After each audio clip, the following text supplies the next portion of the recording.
దేవునికి స్తోత్రములు. మీ అందరికీ నా వందనములు. ఈరోజు దేవుని వాగ్దానము. మేలుతో నీ హృదయంను తృప్తిపరచుచున్నాను.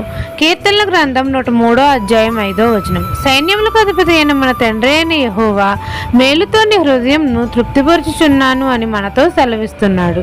మనమందరము దేవుని నీతిని అనుసరించి జీవించాలి, నీతి క్రియలను చేయాలి. అప్పుడు తండ్రి కృప మన పట్ల సమృద్ధిగా ఉంటుంది. తండ్రి యందు భయభక్తులు కలిగి జీవించినప్పుడు భూమి కంటే ఆకాశం ఎంత ఉన్నతముగా ఉన్నదో మనందరి ఎడల తండ్రి కృప అంత అధికంగా ఉంటుంది. తండ్రి దీర్ఘశాంతుడు కాబట్టి మనము కూడా దీర్ఘశాంతం కలిగి జీవించాలి. అప్పుడు తండ్రి మేలుతో మన హృదయంలో తృప్తిపరుస్తాడు. అనేకమైన మేలులు మన జీవితంలో చేస్తాడు. మన ఆలోచనలు సఫలపరుస్తాడు. నిత్య సంతోషము మన తలల మీద ఉంచుతాడు. తండ్రి చేసే మేలును బట్టి మనం అందరము సంతోషించాలి, ఆనందించాలి.